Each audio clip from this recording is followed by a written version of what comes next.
우리가 지난 계속해서 새벽과 또 수요일과 금요 예배 때마다 열왕기하를 보았습니다. 그곳에서는 하나님의 선민된 백성들이 이방의 국가들에게 계속해서 피해를 보고 또 우상을 숭배함을 통해서 하나님의 진노가 있을 것이다, 너희들에게 최후가 있을 것이다라고 하는 내용들을 우리가 계속해서 들었고, 결국에는 북이스라엘은 아수르에게 멸망하고 남유다는 바벨론에게 멸망하게 되었다라는 사실을 우리는 말씀을 통해서 잘 알게 되었습니다. 이제는 우리가 예레미야 애가서를 보게 되는데, 이 애가서도 역시 이스라엘의 포로된 모습들, 멸망한 그러한 환경들을 보여주면서 예레미야 선지자가 우리에게 계속해서 하나님께 간구하며 회복을 하나님께 기도하는 모습을 우리는 보게 됩니다. 오늘 우리가 예레미야 애가서를 보면 예레미야가 굉장히 폐허가 된 민족을 바라보면서 슬퍼하는 내용들을 발견할 수 있게 되는데요. 우리가 17절을 한번 보시면 하나님의 사랑과 먼저 선택받은 나라가 압제 속에서, 이제는 고통 속에서 슬퍼하는 선지자의 모습을 바라보게 되는 것입니다. 같이 한번 읽어봅니다. 시작. 시온이 두 손을 폈으나 그를 위로할 자가 없도다. 여호와께서 야곱의 사방에 있는 자들에게 명령하여 야곱의 대적들이 되게 하셨으니 예루살렘은 그들 가운데에 있는 불결한 자가 되었도다. 아멘. 그들의 지난날의 모습은 우상들을 숭배했고, 그리고 하나님보다 이방 국가들을 신경을 썼습니다. 그래서 그들은 그 우상의 또 그 이방의 먹잇감이 되었다라고 하는 것이 하나님의 심판의 결과였습니다.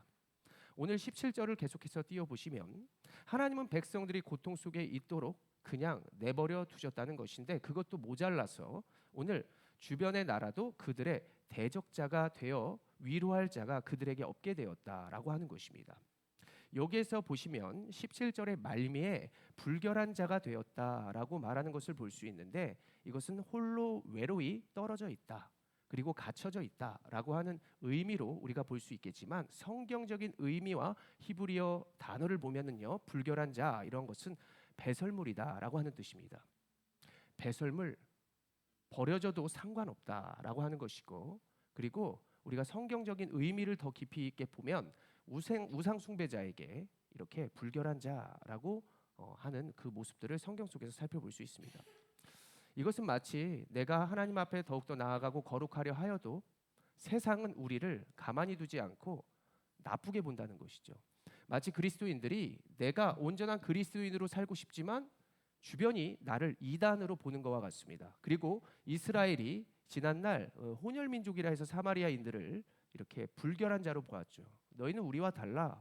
너희들은 아무리 노력해도 사마리아인이야 라고 이렇게 구분시키고 더럽다고 여겼는데, 지금 오늘 남유다 그 이스라엘의 모습은 도리어 주변 민족들에게, 그리고 주변에 믿는 자들에게 있어서 너희들은 거룩한 자들이야. 너희들 우상 숭배했던 자들이야. 너희 나라들 하나님보다 더 사랑하였잖아 라고 하면서 그들을 불결하다, 더럽다라고 이야기를 하고 있는 것이라는 것입니다. 그들이 누구를 마음에 품었습니까? 우상을 마음에 품었습니다. 그들이 누구를 사랑했습니까? 하나님보다 이방의 문화들을 사랑하고 그 이방 신들을 마음에 모셨습니다. 그래서 하나님은 오늘의 말씀이나 그리고 그들이 포로되었을 때 그들을 그들의 우상이 되게 하셨도다. 너희가 사랑한 것을 너희가 사랑했다라는 그 결과를 하나님이 처절하게 보여주고 싶으셨다는 것입니다.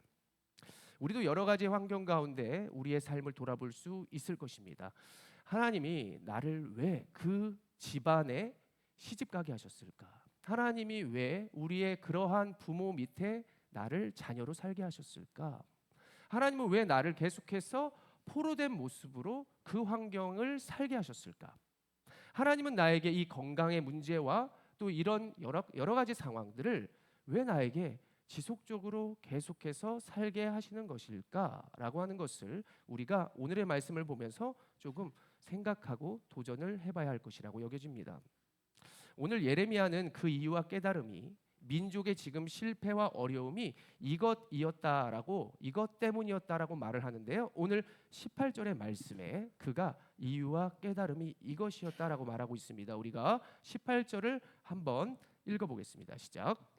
여호와는 의로우시도다. 그러나 내가 그의 명령을 거역하였도다. 내 너는 모든 모든 백성들아, 백성들아 내 내 말을 말을 듣고 듣고 또 내 내 고통을 고통을 볼지어다. 볼지어다. 나의 나의 처녀들과 처녀들과 나의 나의 청년들이. 청년들이 사로잡혀 갔도다. 아멘.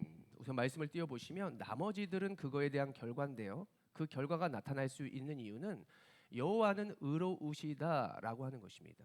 여호와는 의로우시다가 정답인데 그 정답에서 우리가 그러나라고 행동했기 때문에 우리에게 심판과 문제가 생겼다는 것이죠. 여호와는 의로우시다와 그리고 그 그러나 뒷면에 딱 대조적인 그런 영역으로 우리가 먼저 이 말씀을 볼 수 있는 것입니다. 하나님은 의로우시다라고 하는 뜻은 뭐 속담으로 말하면 뿌린 대로 거둔다라고 하는 것입니다. 우리가 하나님을 사랑하면 주님이 나를 사랑하여 주시고 하나님이 우리를 사랑하여 주셨기 때문에 우리도 주님을 사랑해야 하는 것이고 모든 것들이 우리가 한 만큼에 대한 그러한 결과가 나타나게 된다.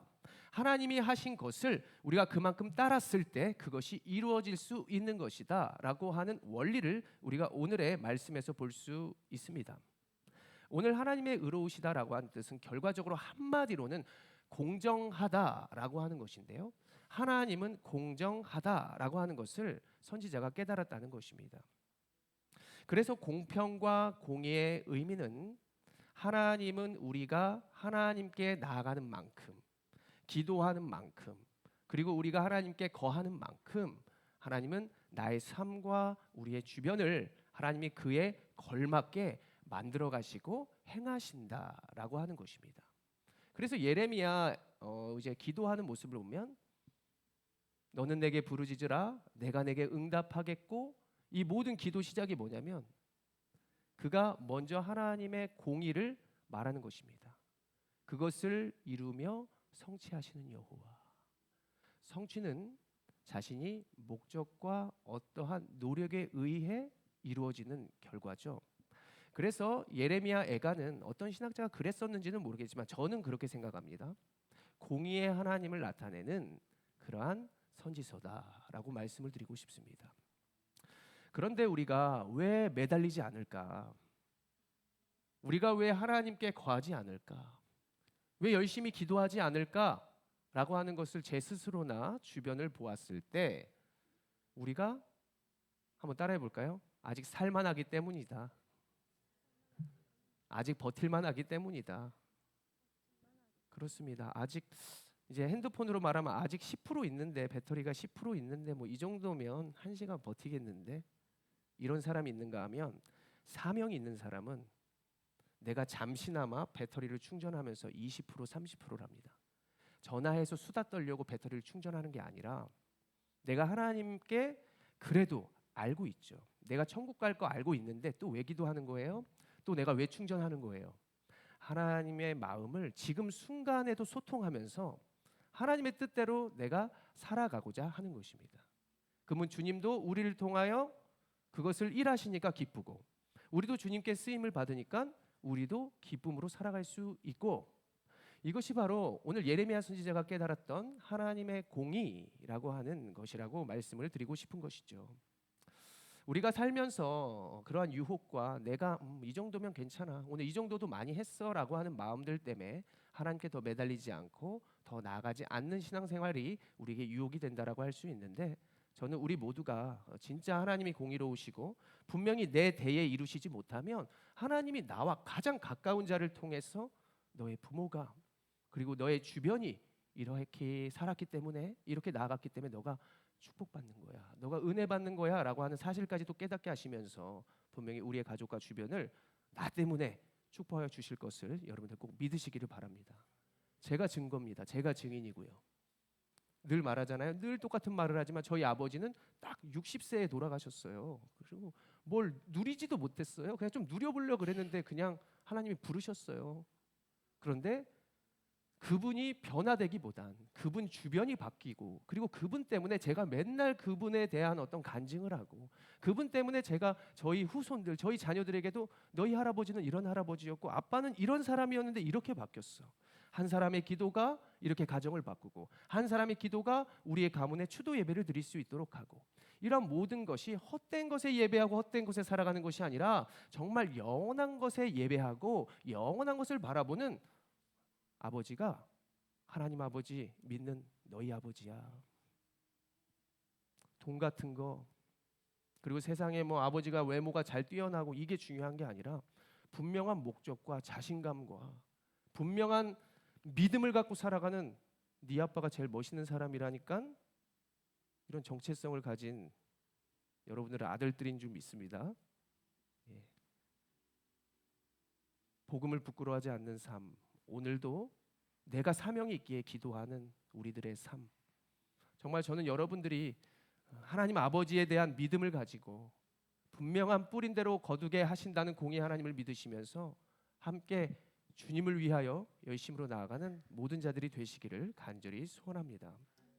히브리서 11장 1절을 보면 성경 구절은 안 찾아놨어요. 믿음은 바라는 것의 실상이요 보이지 않는 것들의 증거라고 했습니다. 여기서 실상과 증거는 우리의 결론은 우리의 축복은 결국 믿음을 기반으로 한다는 것입니다. 하나님은 의로우시도다. 믿음, 무엇을 믿느냐에 따라 그 결과가 나타난다는 것이죠. 그것을 붙잡았기 때문에 내가 살아날 수 있다는 것이고 무엇을 붙잡았기 때문에 내가 죽는 것이다. 그럼 우리는 무엇을 믿을 것이냐?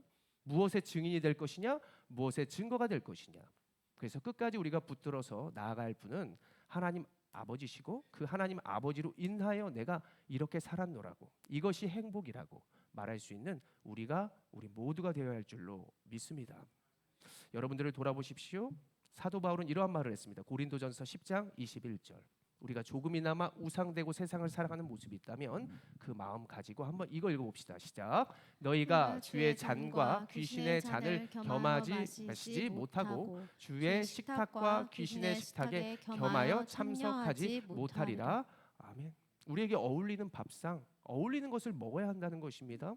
우리가 이제 두 마음이 아니라 이것도 먹고 저것도 먹고가 아니라 정말 무엇을 먹어야 하나님의 말씀대로 살아갈 수 있는지, 무엇을 따라야 내 길이 형통할 수 있는지를 우리가 분명하게 하자. 공의 하나님을 믿어보자. 그 믿음을 더욱더 확신하자라고 하는 사도 바울의 마음이 담겨 있는 것이죠. 그래서 시편 기자는 이것을 깨닫고 우리에게 이러한 길로 나아가서 주님께서 차려주시는 상과 축복을 받고자 또 받았다라고 우리에게 말을 해주는데, 시편 23편 5절의 말씀 읽고 우리가 그 믿음을 확신하면서 오늘 하나님께 토로하고 있는 모습 그대로 기도하여서 응답받는 귀한 은혜 시간으로 나아가시기를 원합니다. 한번 시편 23편 5절이요. 시작. 주께서 내 원수의 목전에서도 내게 상을 차려 주셨고 기름을 내 머리에 부으셨으니 내 잔이 넘치나이다. 아멘.